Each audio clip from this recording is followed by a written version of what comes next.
Assalamualaikum warahmatullahi wabarakatuh. Halo adik-adik mahasiswa, selamat datang di channel Ina Belajar. Video ini adalah video berseri tentang belajar statistika. Di sini kita akan belajar terkait dengan konsep dasar statistika.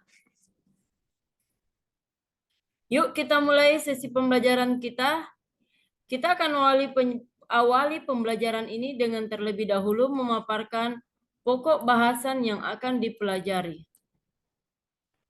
Yang pertama, statistika dan statistik. Yang kedua, istilah-istilah statistika.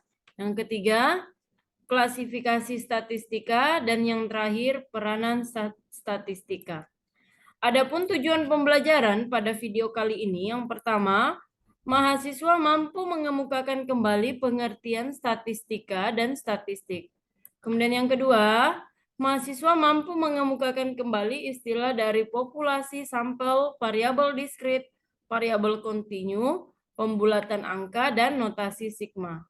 Yang ketiga, mahasiswa mampu menunjukkan contoh populasi, sampel, variabel diskrit, variabel kontinu, pembulatan angka, dan notasi sigma. Kemudian yang keempat, mahasiswa mampu mengemukakan kembali klasifikasi statistika. Dan yang terakhir, mahasiswa mampu mengungkapkan peranan statistika dalam kehidupan. Baik, kita masuk ke materi yang pertama terkait dengan statistika. Statistika adalah sekumpulan konsep dan metode yang digunakan untuk mempelajari bagaimana mengumpulkan, menganalisis, menginterpretasikan data mengenai suatu kegiatan tertentu dan mengambil kesimpulan dalam keadaan di mana terdapat ketidakpastian. Jadi, dalam statistika ini ada 4 kegiatan besar yang harus sebetulnya yang akan dilakukan di sini. Yang pertama, bagaimana cara mengumpulkan, bagaimana cara menganalisis, bagaimana cara menginterpretasikan data, dan bagaimana cara mengambil kesimpulan. Terkait dengan bagaimana mengumpulkan data, bagaimana cara mengumpulkan data. Nah, kalau kita berbicara tentang data, berarti kita berbicara tentang statistika, berarti kita berbicara tentang data dan angka. Nah, bagaimana data itu bisa kita kumpulkan? Maka cara untuk mengumpulkan data itu sendiri ada beberapa macam cara. Yang pertama di sini terkait dengan pengamatan atau observasi, kemudian penelusuran literatur, kemudian penggunaan kuesioner atau angket, dan wawancara atau interview, sensus, dan survei. Di sini. Selanjutnya yaitu bagaimana cara menganalisis data. Di sini setelah data dikumpulkan, data itu mau kita apakan? Apakah data ini akan kita diamkan saja? Ya tentu saja tidak ya. Data tersebut harus kita analisis atau kita hitung. Salah satunya dengan menggunakan statistika deskriptif. Dalam statistika deskriptif ini nanti kita akan menghitung nilai rata-rata atau mean, kemudian median, modus, standar deviasi, dan variansi, dan lain-lainnya. Kemudian kita akan menampilkan data tersebut dalam bentuk grafik atau tabel, dan setelah data dihitung, data akan kita interpretasikan. Jadi data ini akan kita interpretasikan agar supaya informasi itu bisa sampai ke audiens. Jadi nantinya kalau sudah ada nilai rata-rata, median, modus, dan lain sebagainya, nah itu akan dimaknakan. Itu maksudnya apa dari data tersebut. Kalau ada grafik yang menanjak atau menurun, itu maksudnya apa? Jadi harus diinterpretasikan supaya bisa sampai ke pembaca mengenai suatu kegiatan tersebut. Artinya, statistika bisa diaplikasikan ke berbagai bidang.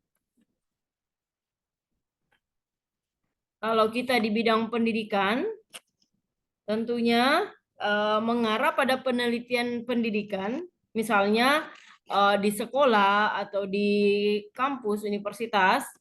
Dan kalau misalkan di kedokteran, jelas studi kasusnya adalah di bidang kesehatan, kemudian di FISIP studi kasusnya adalah di bidang sosial. Kalau di Fakultas Ekonomi sendiri adalah studi kasusnya itu di bidang ekonomi seperti di bidang keuangan misalnya dan lain-lain sebagainya dan lain sebagainya. Pada prinsipnya di sini rumus yang digunakan itu sama saja dan yang membedakan itu hanya pada studi kasusnya. Dan yang terakhir di sini mengenai kesimpulan.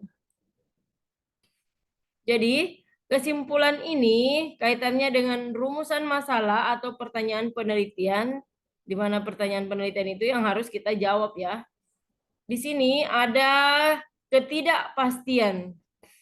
Kesimpulan yang kita dapatkan itu dalam statistika itu tentunya berada pada situasi ketidakpastian. Artinya, kesimpulan yang kita dapatkan itu tidak pasti. Jadi, kita sudah capek-capek mengumpulkan data, kemudian menganalisis data, kemudian diinterpretasikan, dan yang terakhir kemudian kita simpulkan. Di sini bukan berarti kesimpulannya salah, tetapi hanya sifatnya yang tidak pasti. Di sini bisa kita lihat pada contoh pemilu presiden kemarin, di mana pada pemilu kemarin itu di televisi itu ditayangkan terkait dengan quick count. Quick count yang dimaksud di sini adalah kita si pengambil data itu yang mensurvei itu adalah dia mengambil data masing-masing perwakilan dari tiap daerah yang ada di Indonesia. Itu kemudian dihitung jumlah suara yang jadi sampel tersebut. Kemudian itu yang dikirimkan ke badan analisis data. Itu dikumpulkan dari berbagai provinsi. Itu dikumpulkan kemudian dianalisis. Ada berapa suara untuk calon presiden A dan ada berapa suara untuk calon presiden B. Jadi di situ setelah dianalisis kemudian diinterpretasikan bahwa jumlah suara untuk calon presiden A itu sekian, jumlah suara untuk calon B itu sekian, sehingga disimpulkan berdasarkan dari quick count itu bahwa si A misalkan memiliki suara terbanyak di antara dari calon si B itu, si B tersebut.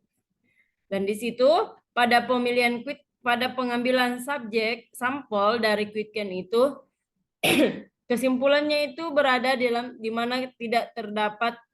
Jadi kesimpulannya itu dalam keadaan di mana tidak terdapat ketidakpastian karena yang diambil itu hanya sebagian saja subjek sampelnya, bukan secara keseluruhan atau bukan populasi jumlah penduduk yang ada di Indonesia. Jadi bukan pada populasi suara yang ada di seluruh Indonesia. Baik, selanjutnya untuk statistik.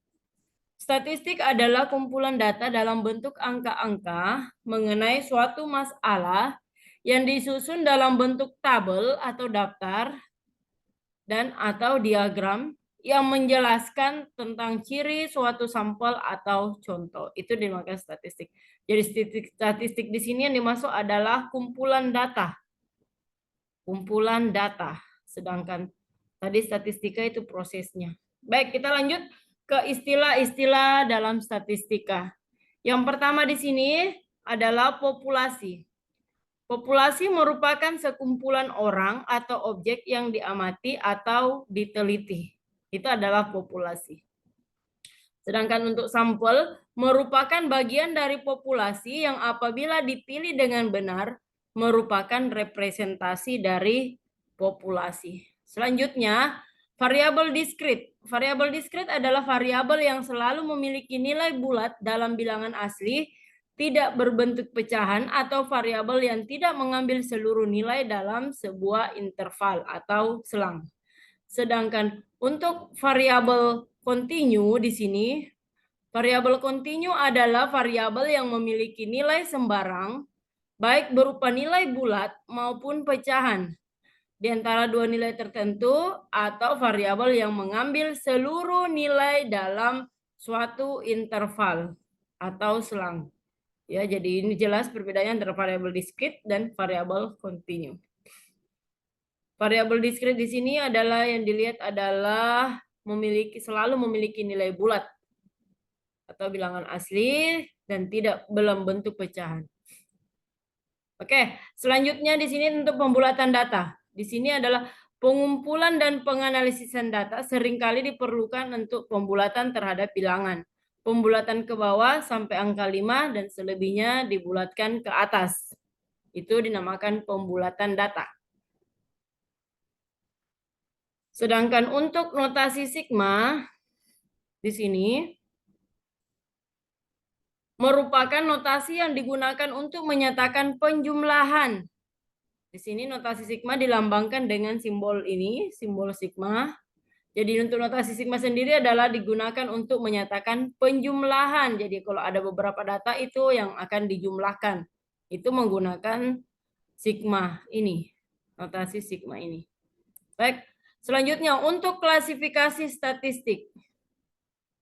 Yang pertama, statistika deskriptif. Di sini statistika deskriptif itu digambarkan dia berusaha untuk menjelaskan, meringkas, dan menggambarkan karakteristik-karakteristik penting dari data seperti rata-rata, nilai rata-rata, median, kemudian modus, dan lain sebagainya, penyajian dalam bentuk tabel atau grafik. Itu statistik deskriptif. Sedangkan untuk statistik inferensi ya, di sini berusaha membuat atau penaksiran berupa keputusan, peramalan, atau generalisasi terhadap suatu populasi berdasarkan sampel yang diambil dari populasi tersebut. Ya, ini inferensiasi. Jadi berusaha mengambil kesimpulan. Kemudian untuk hubungannya bisa dilihat dari data tabel ini, hubungan antara statistik deskriptif dan statistik inferensial. Kalau kita mengambil data, mulai mengumpulkan data, mengolah, menyajikan data, dan sampel yang digunakan, kemudian penggunaan data untuk menganalisis karakteristik populasi.